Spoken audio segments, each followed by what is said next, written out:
Welcome to PTG TV. This is your host, Antonio Hicks. Happy New Year. This is the first episode of 2024. I hope y'all are having a great start to your new year. I hope y'all have put out some manifestation. Yo, don't be setting no New Year's resolution because, I mean, you pretty much setting yourself up to fail. Now, some people may hold true to those things, but a lot of people just set themselves up, especially when it comes to weight loss or your own like personal goals and stuff. Set goals and just set your manifestations of what you're trying to have accomplished. And that way, if it don't happen, it could not happen because of whatever circumstance, whatever. But anyway, if it don't happen, it just don't happen. It's not a resolution. So what I generally do and what I've been doing this past couple of years is I write down a list of what I want to see take place and kind of journal out and go through like this little bath, like a little ritual. Ain't no different than, having prayer. You get on the altar and stuff of what I want to see take place and what I'm trying to manifest for the following year. And with me, my thing is kind of like with business and attracting more followers and getting more of y'all to subscribe to the channel. Check me out on all my platforms. Come and hang out with me on my game nights or whatever when I'm streaming. Y'all, we can just chat about politics or we can chat about some new technologies coming out or, whatever. So those are like my goals for the year. Attracting more business for my engineering tomorrow. Those are my things for this uncommon new year. So I say that to say before I even get into this episode, if you are not following me across all of my platforms, please follow me across all of my platforms. All of my links are on my website at ptgtv.online. Or, you can kind of on my social media pages, it's PTGTV. You can find my stuff anywhere and everywhere. And I'm just like, follow me on all those things because I do want to have a reach out to more listeners. I want to get out there and connect. And I just want to grow the community. I really just want to grow the community because I believe I'm well-rounded because I really am well-rounded.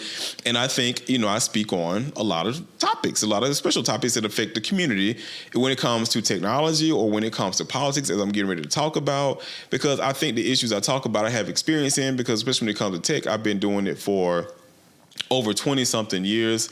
I'm an older. I know I look young. I know I'm handsome and young. I look handsome and young, but I'm 45 years old. So I'm getting up there. I'm getting a little long in the tooth. So I have experience in these things, and I've helped out, and I do a lot of volunteer work. I ran for office, and I'm experienced in these things. So when I'm speaking on it, it's not coming from my own personal opinion of things I'm not active with, but it's things that I've have experience in. Because a lot of things when it comes to people's podcasts, it's all opinion-based stuff, and it's not really anything that they have necessarily experienced themselves. It's just them from the outside, which is nothing wrong with it. Especially when you're doing journalism work, as long as you got your research and stuff together, ain't nothing wrong with it. But I say that to say I have experience in it. I know as I'm getting a little long-winded in it, I have experience in the things that I talk about. And I talk about them for a personal reason because I think they are key to a lot of growth when it comes to our economy and it comes to our people as a whole. Because I do speak on a lot of minority issues, but at the end of the day, I still care about all people because the issues affect everybody. Like if one group is suffering, everybody's ultimately going to be suffering. A lot of people don't realize that, but they are. They hate some of these social services because they say it's like socialism and people getting free passes. But I'm like, if one group is suffering, what are you expecting to do? It's ultimately going to affect you. Either you're going to see a lot of homeless people out on the street asking, for begging, doing panhandling. And or, it's going to start affecting your jobs. Like we've been seeing a lot of layoffs coming in tech companies, especially with AI and stuff. So when I advocate for minorities, I am advocating for minorities because we have been disenfranchised for a long time and the odds have been stacked against us. So I'm trying to say what I can say to keep us informed and make sure we're aware of the things that's taking place because a lot of bills and policies coming out does affect my community a lot more than a lot of other people. But I still care about the majority as a whole because again, what affects one affects all. And if you hear me in my rants, if you have listened to my podcast before, if you hear me, and I get a lot of rants sometimes because I care about the people. I don't do the jink. I don't do jink or TYT when I get on my rants. It's just that I think we got to get past. I'm all for human evolution. Like if you hear me talking, that's what I speak of a lot now. I'm for human evolution, and I think we all have to get past our racial divide and looking at people because of their religion and things of that nature, and start focusing on humanity as a whole and what humanity is going to look like with us within the next decade and even after that. Especially with the advancement of robots and AI, and trying to extend human life of all those things. So if you haven't been following that, all those technologies are coming out pretty soon because they are in human trial studies on them already. So I'm looking at humanity as a whole in our next stage in evolution. And I'm not looking at I am looking at one individual group, but I really want to focus on a lot about us, which a lot of people say they wish like, especially some of my stuff, I'll stop talking about race. I'm like, I'll stop talking about race when people stop doing stuff that hurt my race. I'm like, I'll stop when other people stop. And if they don't stop, I'm not going to stop. But I'm still going to be talking about other issues that affect other groups too as a whole, like society as a whole. So those are the things I talk about on this podcast, and it's because I have experience in them and the things that I've done and I do, especially when it comes to being a father, when it comes to having family relationships and things of those nature. Those are things that I care about, I'm passionate about, and that I'm in. So yeah, I'm glad for the listeners that tune in. My goal this year is to bring in more listeners, to at least get to 1,000 people follow me on all my social media accounts, because I'm not even there yet. And I talk to some highly recognized people within this state and across this country. And I get it, it takes time for people to grow, but that is my goal for 2024, is to get up to at least 1,000 followers across all of my platforms to support me and support all that I do and getting the information out there. Because I do appreciate my listeners, and I think that we need some more truth information and truth news rather than opinion-based stuff, because opinion-based stuff is, everybody got their own opinion, but it ain't always right. And I do a lot of research. I'm an engineer. If y'all haven't heard that before either, I'm an engineer. And I care about putting out the truth rather than putting out an opinion. So that's where I'm at for 2024. And when I say I'm trying to set my manifestations, because I'm trying to manifest a larger community, especially people to come up to my Discord where you can reach me anytime, anywhere, because I keep my Discord on me all the time. So if anybody pings in Discord, I'll talk. Even if I'm at work, I'll talk to you if I got spare time between meetings and whatnot. So, but that's it. Like I said, I hope y'all having a great start to your new year. But now on to the business at hand. So Georgia, Georgia. We always doing something here in the state of Georgia. I think they try to ride the lines a little bit, but we still have some of our issues that come up that kind of agitate me every now and then. We ain't as bad as Florida. We definitely aren't as bad as Tennessee. We're not as bad as some of our neighbors. We are not that bad. And this is coming from somebody I'm a Democrat, and as hard as I don't want to be a Democrat, I'm a Democrat, and I say that to say you'll hear me talk about it in other episodes, but it's a Republican state. It's a red state. And they do things sometimes that actually help people out. And other times, it's a Republican state. They do what Republicans do. Republicans don't give two shits about you. And that's just what they do. They don't care. And they don't care about the people. They don't even care about their own constituents. And you can tell me they do it, but I've never seen them do anything to help out their own people.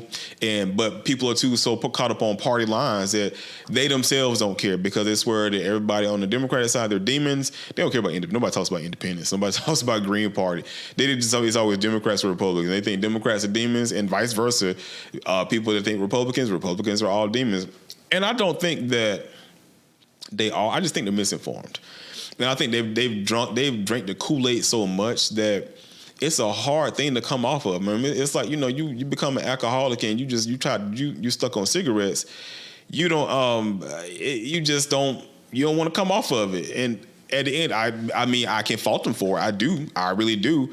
But do I think they can change? Sometimes I do, sometimes I don't. But at the end of the day, it kind of is what it is. So when they do things in this state, you pretty much have to accept them for what it is. So we just went through redistricting. We've already had redistricting once before, where it pitted Democrats against Democrats, so they had to go in like our local elections. But now we've had it come up again, and now it's affecting congressional seats. And it's like one thing I just have a problem with. Like we have one person, Lucy Midbow. And I don't have any beef with Lucy, as far as policy goes and things of that nature. I think she does what she's supposed to do as a Democrat. She votes down party line, is vote blue no matter who. And whatever the key issues are, she supports the key issues. Like, she's not doing anything to rock the boat, and she ain't really doing nothing to speak out for stuff that will help other people out. She's just there, and if it's a party's going to do it, she going to do it. But the issue I have with her is the flipping and flopping. I don't get down with stuff like that. And I don't care how hard the fight is. They redistricted, because last time they cut her redistrict, they cut it more Republican. And I get it. I understand. It's tough, because now it's hard for you perceive it to be hard to win that seat, because it's more Republican people than it is Democrats. But I'm like, but when you in office, you got to represent them anyway. So, I mean, if you go out and talk to them and then you point out your record and say what you've been doing, I mean, that's really what it boils down to. You got to try to win them over. But never, she didn't. She left. She came over to CD7 because in the state of Georgia, you don't need to live in the district that you want to run in. You can run in any district you want to run in, regardless of whether you're present there or not, or have ever been present there or not. And so she came over to CD7 and she ran against Carolyn Bordeaux. And I wasn't the hugest fan of Carolyn Bordeaux, so I don't even take it as I'm trying to protect that chick. But it was other people that was running in that district that I did like. I think was qualified for the job and should have actually gotten it. But, you know, Lucy's popular. And when you're popular, that's what matters. That's what matters here in all places. If you're popular and people know who you are, you're going to win. You're going to win. And she won. And so now, because they redistrict again and they made her former district more black, isn't there something? She wants to run back. Hashtag bars. So I'm like, the flipping and flopping got to stop, man. It's like, because is in bad faith for your own constituents, because the people that voted you in, you left them. Like you left them at the table. Like you went out to go get milk and you didn't come back. And so you went to somebody else's house, started you a whole new family. Got you a whole new family over here. Everything's honky-dory, and they cut the redistrict the lines again. And the grass wasn't greener on this side. And now you like, I want to come home. And I mean, I think that's foul. I really think that's foul. It ain't no different than what Lauren Boebert is doing out in Colorado either. Because Lauren, and I can't stand this shit. Like, I really want this chick to go home for real. And I don't know what home looked like for her when she get out of office, but I want her to go home. But she was running in Colorado's Congressional District 3. But now because of all of her, you know, the Beetlejuice thing that she had come up, or she getting felt up inside of the theater, which is just terrible. I'm all for some freakiness, but that's just terrible. You don't, especially you don't do that in front of kids. And I say that as being a father, and my kids are older, but you still don't do that in front of kids.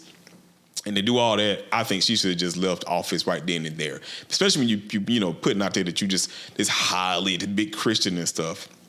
But she left CD3 to go to CD4 because CD4 in Colorado is more conservative. So she figured people in CD4 would vote her in. And why? Because she's popular. She's popular. So regardless of the other people that's running, they're qualified. They're the Republicans, and I can't stand any of them. Republicans in that state, doesn't matter to her. I want to go where I think I can win, and I can continue to hold on to that power. And she thinks she's winning because she's popular. And it's the same thing when it comes to Lucy. Again, I ain't got no beef with Lucy. I got beef when it comes to something like that. Because, again, it's in bad faith to your constituents. And you care more about your power than you do your own constituents. And I don't think it's fair to the other people that's running for office, because it's like, I think I'm qualified. I've done the work. I should have a fair chance to win. I shouldn't have to go against somebody that everybody knows across the state. And I know people can say, well, you know, they got to fight that fight too. But I still don't think that's fair, because why is it okay for, that's like saying, you know, y'all sports people that's out there, I got to go against an opposing team and I'm going to do football. They got better linebackers. They got better wide receivers. They got a better quarterback. And I'm a wide receiver. And I'm like, man, I can get more playtime if I go over there because they better than us. And I try to get flipped onto that team. And then when that team I'm on was doing great, we win and we about to make it to the Super Bowl. All of a sudden, we started going on a losing streak, and they decided they want to go. And the other team that they just left from is doing great, and they won the ring. Now you want to go back to the thing. Y'all would be pissed off about that. You'll be pissed off about that. Same thing as a relationship. If you're in a relationship and your spouse decide to leave for whatever reason, and they go stay with they get married, start a whole family with somebody else, and then come to find out that don't work for them, and they want to come back home, you're not gonna like that. So I'm like, why do we always? And y'all have you've heard me say this before, and in some of my other shows, we give a pass to politicians for the things that we do that we won't actually allow in our own personal life, and I don't think that's right. I think we should judge these elected officials the same way we judge people that we have to deal with on a daily basis, especially when it comes to relationships and things of that nature. They should get the same smoke as anybody else, because at the end of the day, and matter of fact, they hold just as much weight as the people that you love and that you hold dear to you, because they affect the things in your life. They affect your bills. They affect your housing when you're trying to do something. They affect all your taxes and stuff, which is still part of your bills. They affect your well-being and then your children's well-being. So I think that you should hold them at a very high standard and make sure that you're doing your checks and balances and doing performance evaluations on them to make sure they're doing what they're supposed to be doing. And if they're not, you got to get them out. I mean, I understand, you can give them 1 or 2 passes, but if they're still not performing that second go around or third go around, it's time to let them go. Now, you talking about for a congressional person, that's over 6 years. If you go, because they get run every 2 years. So you're talking about if you give them 2 passes, that's 4 years. If you give them 3 passes, that's 6 years. It's like, come on, man. You got 6 years to do what you got to do to make sure that you're showing up for the people, to make sure you're trying to sponsor bills and you're presenting bills and you're out there fighting for what values that your constituents want you to fight for. And really your own personal family values on top of not Christian values. I'm all for Christianity, but I mean you gotta keep a separation from church and state, because you want Muslim folks doing I'm gonna say you don't want people who are part of Islam getting up trying to install Islam values across this country. People have a fit about it because they're gonna talk about some dry law. But anyway, is your own somewhat values when it comes to how you want to take care of your house. You should be applying it when it comes to making sure your constituents are taken care of too, making sure that they have everything they need to make sure they're successful and that your district continues to grow. And if you aren't doing that, then it's time to come home. So yeah, it is. I get annoyed at stuff like that, and I'm like, for her to do this again, I'm Democrat or not, I don't even care. I just think there's bad faith for her constituents. That's what I'm really looking at. Again, is her constituents. I don't care about her being a Democrat, Republican, Green Party. I don't care about any of those things. She's a Democrat, but I don't care about that. I care about the people that voted her into office. And now those people now are going to have to look at, okay, well, who am I going to vote for now? Because if she leaves, who else is running? I mean, because these people are not going to vote for a Republican. So it's like, well, who else should they vote for? Because if she goes over to CD6, she's no longer on their ballot, which leaves them high and dry unless another Democrats decide to run and they try to pick up the mantle and try to run that race and fight against the Republican. And it's just annoying to me. It's just annoying to me. And then outside of that, I want to say, when talking about politicians, man, how crazy politicians are, how they suck. You got Nikki Haley running, and Nikki Haley's running for president. Y'all already heard Nikki Haley when she didn't want to say that the Civil War really was about, states' rights and don't want to keep in slavery and not tell the states to do what they want to do. And I forgot what the hell she said, but she didn't want to say it was about slavery. Like, she refused to say it was about slavery until she got nut checked on it. And then while she's getting checked on it, then she want to come back and speak a couple of days later. Well, of course it's about slavery. No, it's not of course, because if it was of course, you would have said that when you were doing your town hall and the person asked you, and she was like to try to ask her a trick question. How is it a trick question? That's not a got you question. It's just a question that you answer. What was the Civil War based on? It was based on slavery. I don't care who's president. It's just based on slavery. You can debate me on that, but it's just facts. It was based on slavery. You don't have to like the answer. It's just the truth. And the problem is people just don't like the truth. It was just the truth. And then for her to do that, it is like, and that's really not even my issue with her. I mean, I can't stand the chick anyway. The problem I have with her is she's always trying to control stuff.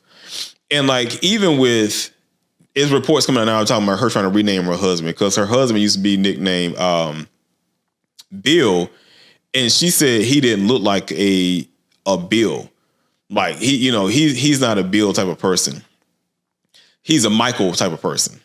Now, his name is William Michael Haley. But she didn't like him being called as Bill because she said he doesn't look like a Bill. She wanted to call him Michael, and that's what she was going to call him. And she's going to tell all his friends, all of her friends and everybody met after him, after they were together, start calling him Michael. And I'm like, how you going to rename me? Like, his whole family called him Bill. And I'm like, how you going to come into, and that's why I need y'all to stop doing this. Stop allowing people in your relationship that you're in a relationship with to control your life. Like, y'all really got to stop doing it. Like, y'all got to put on y'all big person pants. This for men and women, and stop letting people control your life. Like, if you used to somebody calling you one thing, whether they liked it or not, kick rocks, man. If there's people calling that's my family like me, calling me, you ain't got to like that. You don't have to like that, but you ain't going to be telling other people to call me something different than what I'm used to being called just because you don't like that. We ain't getting down like that. And if you want to do that, then we don't need to be there. You can go control somebody else. Like you're not coming at me like that. You're not going to be trying to change us up in my life. And that's the issue I have when it comes to Republicans. I mean, it's always do what I say, not as I do. I don't care what you, and this is really an example of who she is and what their party is. They don't care what you like. They don't care what's best for you. They care what's best for them and what they feel as though you should be like. They're telling you that, in her case, I don't like people calling you Bill. You don't look like a Bill. I'm going to call you Michael. You're now going to be called Michael as your nickname. I don't care what you're used to. You're going to do what I like for you, for what I like to do and what I want you to be called as. And I don't care if you like it or not, because that's just what it's going to be going forward. And that's just how it is. And I'm like, that's what they do in your everyday life. I don't care that you care about healthcare rights. I don't care if you care about affirmative action. I don't care if you care about diversity, equity, and inclusion. I think it's discriminatory towards white people. Or I think it's like with affirmative action, it's discriminatory towards Asian people. And I'm like, in affirmative action, in Asians, they're a minority, so wouldn't they be a part of affirmative action? But it got them believing that they're not a part of affirmative action and saying that it was discriminating against them when it really wasn't. Because the whole time, the people that was just getting hired in these jobs because of affirmative action was white women. And that's not to be racist about anything. That's just the truth behind it. A study came out and found that white women mostly contributed. Well, they benefited from affirmative action. It wasn't the black folks that everybody thought it was. It was the white women. So, and that's the issue I have when it comes to Republicans, because Republicans don't care.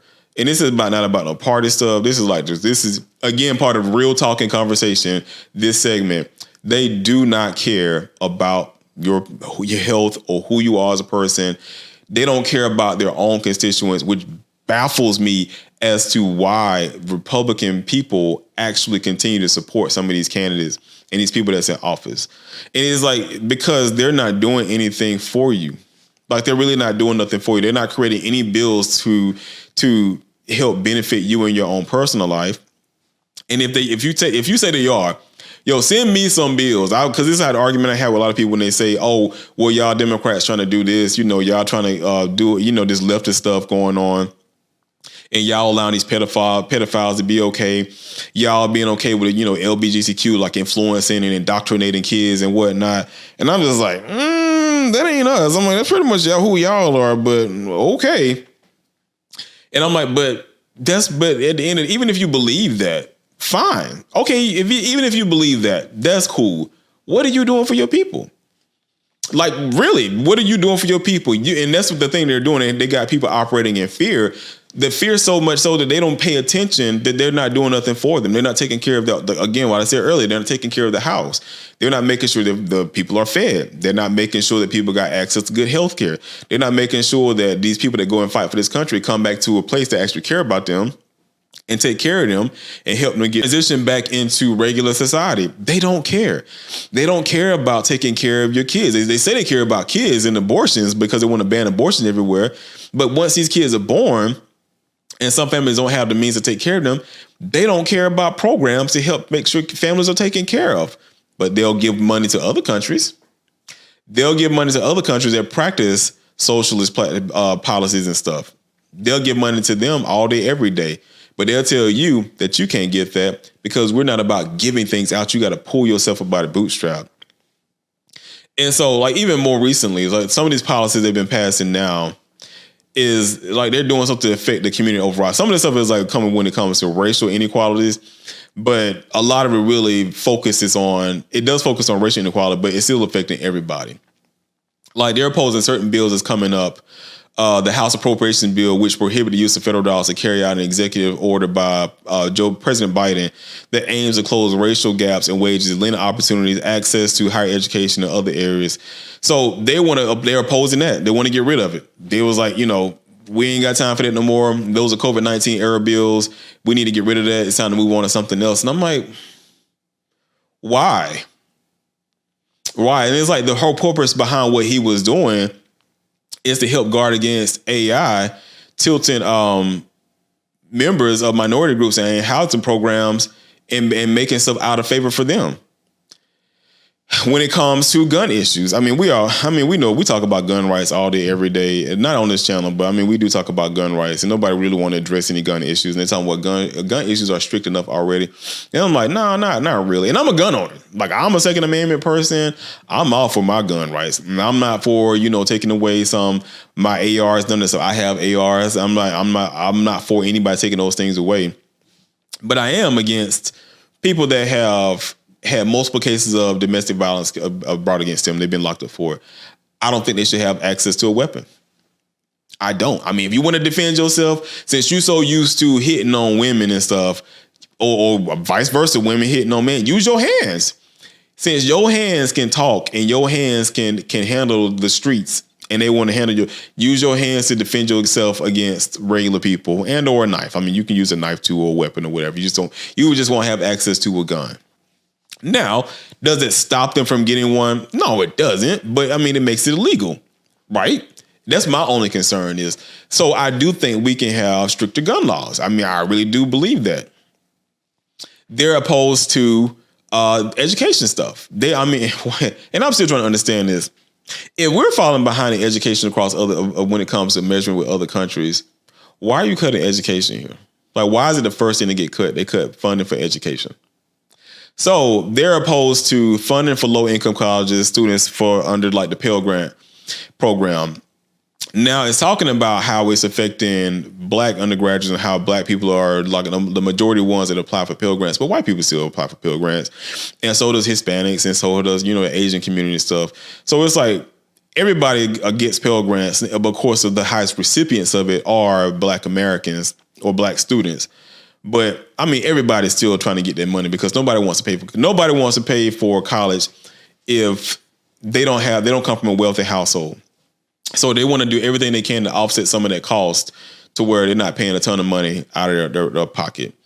They're now, like I said earlier, they're fighting against DEI, diversity, equity, and inclusions. They're doing everything they can to get rid of that. And they're talking about it's discriminatory against certain other races of people. And I'm like, no, it's not. It is not. And they're using it to talk about the military. But a ton of the people that's in military, especially when it comes to general and stuff, they're all whites. They're whites. It's not a lot of black generals. It's not a lot of black generals. It's not a lot of white generals either. White women generals. It's not. They're white men. There are white men. And when it comes to DEI, we don't see representation up top. We don't. I don't see it in my own job. We don't see it up top. I don't see a lot of people that look like me. And when I do, they work in the HR. And I only see like not even a handful, like one or two that's working as a VP or something in technology, unless we started the company ourselves. I don't see it. I don't see it. But they're opposed to that. They're opposed to this bill for lead paint contamination and removing lead paint from out of households like old houses and stuff and schools and whatnot. And I'm like, why are you opposed to that? Like, why are you really opposed to that? I'm like, there's certain things. It's like, I just don't get people when they go against certain bills. When it is, I'm like, why would you oppose anything of that nature, especially when it's known to poison people and it has a long-term effect on a person's body to the point that it will not vacate the body if they've been affected by lead. Lead does not leave your system. I don't know if you know that, lead does not leave your system. Once you're affected by lead, it's in you. Like, it's really in you. Which I'm surprised. I'm a country boy. I'm surprised that, I didn't get no lead poisoning from all the times I used to drink from straight off a water hose. I didn't actually like to taste the metal, which is kind of weird to say. I actually did like to taste the metal growing up. And we would drink from the water hose, and I would be licking off that water hose, and it tasted good. And that water was good as hell. And I'm surprised I didn't get affected by it, but I didn't. But nevertheless, I don't understand how they would be opposed to some of the funding that's spent for it. Because right now it's going at $345 million a year invested in this program. When it comes to like neurological problems for like young children and other things, they want to drop it down from 345 to 65 million. But I'm like, but we spend billions on other countries. Like, we spend billions on other countries, and we ain't got no problem we don't have no problem giving. Like, it's like a unanimous thing. Like, everybody votes for it. And I'm just like, but you can't give that to your own people? No, not at all. They're fighting against funding. They want funding to be eliminated this year from the Department of Health and Human Services Healthy Start program, which aims to attack high rates of mortality for pregnant women and their unborn children.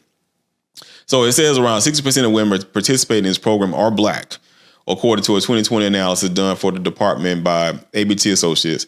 The CDC said in the 2020 survey that the maternal mortality rate for a Black woman was 2.6 times the rate for a white woman, which we know that when it comes to healthcare. And doctors have assumed that Black people can have a higher threshold of pain than white women, and they allow us to just die. Well, women to just die, especially going through birth. It's the same thing when it comes to housing. And I'm not going to get back on the infant mortality rate. It agitates me to death when I talk about that. I've talked about it on one of my other shows before, because I'm like, if it's affecting our community, and this is when I have beef with my own people that's in office, and how they should be screaming to the rooftop until some of this stuff is taken care of, and they don't. They don't. Like I mean, they don't. At least once a week, they should be on their podium talking about this stuff until it's taken care of and it's protected. And they don't. They don't say nothing about it. They just keep on moving and keep on shaking and baking.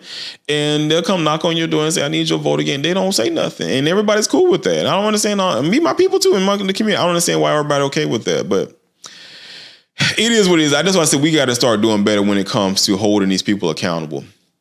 They're trying to block out this housing program. So the Home Investment Partnership Program, this offering U.S. Housing and Urban Development Department grants to states and local governments to expand the supply of affordable housing by rehabilitating existing homes or building new ones. House Republicans want last year's $1.5 billion appropriation shrunk to $500 million. Now, y'all know it's a housing crisis. If you didn't know that, and you've been in your house for the past 15 years, yo, look at what new houses cost, because I'm sure you see it when you're driving around areas. New houses now starting off at $350,000 to $400,000, which means you got to have an annual average household income of like $100,000 to $110,000. Now, that shouldn't be that hard, but when you add family to that, like you want to have kids and stuff, and you got car notes and those things, yo, that's hard, because you're talking about your bill. Your mortgage payment is going to be anywhere from $2,000 to $2,500 a month. And you got to add in your home, well, no, home insurance is rolled up in there if you got a regular FHA loan. But you still got to add in like your utilities and stuff of that nature. So it's expensive to hell to own a home nowadays. And I'm like, you want to cut that down when you know it's a housing crisis going on? That's why I would say, Black or white, man. Yeah, this affects the Black community because we've always been disproportionately affected when it came to housing, because housing helps with that generational gap. When you get ready to sell a house, you have all that money and the equity from the home, and then you can pass it down to your kids and your kids' kids, depending on how big the house is or how much the house is worth at the time that you pass or you sell it, and the way they sell it, and they can, they can take the money out of it. But still, this affects everybody. Like I'm gonna take the Black person out of this. This affects everybody. Like it really is a housing crisis. Where I live in a country. And houses out here starting at $400,000. And my job that I work as a lab engineer. My job is like over an hour, 15 minutes away from where I am. It's in an affluent part of town that I can't afford to live in. Like houses in that part of town where my job is at, they start off at like $700,000 to $800,000. And my company, for god dang sure, don't pay us to be living on that part of town, at least not in my position. Now, I don't know about who else working in my building when I do go in that could be making that kind of money, but sure as hell ain't me and my peers. And they want to cut funding for that. And I'm just like, and there's another one for cigarettes. I don't care about that, because there's somebody, Black Americans more likely to smoke cigarettes with menthol in. Okay, I mean, shouldn't be smoking anyway, but they want to cut funding for that, whatever. But the other stuff, when it comes to housing, when it comes to infant mortality, lead paint contamination, DEI, education, and then the racial equality and in guns, it's like, come on, man. Come on. It's like, they don't care about people. And I don't understand how anybody would sit here and tell me to my face, a Republican gonna tell me to my face that, okay, well, they're fighting for border control. I don't give a damn about no border control. I really don't. I really don't. I understand we got a border crisis taking place. I'm not going to sit here and deny and say we don't. We do have a lot of people trying to come into our country illegally. I'm not going to sit here and say we don't. I get that 100%. But at the end of the day, the only reason they're coming here is because jobs are available, because these companies don't want to pay y'all people that's here in this country livable wages. So they'd rather pay for cheap labor. And where they going to get cheap labor from? These people just coming over here illegally. That's where they going to get the cheap labor from. So I can't have beef with supply and demand. I mean, y'all understand supply and demand. It's supply and demand. So like, if you got a problem with stuff taking place and you got a problem with the issues, go to the root cause of it. Go to the root cause of it. Y'all say the same thing when it comes to Democrats and talking about pedophilia and stuff of that nature. You go look down, it's the, the Bilderbergs, or it's the who is it? These top Democrats with all this money and stuff, the Soros and stuff paying for all this. So if y'all want to say they're the root of the problem, so when y'all want to look at when it comes to immigrants or people invading this country, why are they coming here? There's a reason they're coming here. It's a reason they're not staying in their own country. They're coming here for a reason, and it's because these companies are hiring them for cheap labor. And if they feel they stay here long enough, they can probably get citizenship. So that's it for this week's episode. Hope y'all having a great start this new year. I mean, I just had to put this out there because Georgia's had this redistricting taking place, and I just saw, Lucy was switching over. I really didn't going to even talk about Lucy, but I saw that she was switching over, and I'm just like, God damn, not again, man. It's like, come on, man, you got to chill out. You got to sit down. You got to fight that fight. If you ain't getting it, I'm sorry, you just not getting it. But yeah, I did want to address some of this when it comes to politics and stuff. Start this off with the politics. I think in last year with technology, but yeah, I hope y'all having a great start to y'all year. Make sure y'all tune in for future episodes. I am starting to stream again. So if y'all listening to this on all podcast platforms or you watching this on YouTube, I will be streaming every Monday and Wednesday starting at 7 o'clock. So y'all on twitch.tv, it's Escaping the Matrix, escaping the TH, Matrix without an E. You can find me there every Monday, Wednesday at 7 o'clock playing random games. Right now I'm playing Starfield. But yeah, come in, tune in. So, I mean, we can talk about whatever. We can talk about more just political stuff because I'm a political nut and political junkie. I'm a technology junkie. I read this stuff and I probably consume too much of politics, but I consume a lot of it. So, I mean, we can talk about it. We can have a debate. I honestly don't care. We can have a debate, but yeah, come through, check me out. Follow me on Discord. Follow me on TikTok. I think I'm Escaping the Matrix on TikTok too. So follow me on TikTok. Because again, my goal this year is try to get to, it's just crazy, right? I haven't got to 1,000 followers, but yeah, I'm trying to get to 1,000 followers. So if y'all listening, please like, share, comment on my YouTube platform. I think you can comment now on Spotify, comment on Apple Podcasts, comment on Google Podcasts. Let me know how y'all feel about the show. If y'all want to see any changes or any topics y'all want me to cover, because like I said, these are things I'm familiar with. I know elected officials. I know candidates who ran for office. I know people that's in the tech industry. I know people that teach technical classes. So I have a plethora of people around me that if you got a question about anything within any of those things, those topics, that I can pull myself out of it and have them answer the question for you or on the podcast itself. So y'all, like and subscribe, all your people that's on YouTube. Make sure y'all please share. I'm gonna ask you again, please share and help your boy get to 1,000, man. Help this man get up to 1,000. I'm just only thing I'm asking for, just get to 1,000 people this year. That's my goal for this year. If I get more, that's awesome.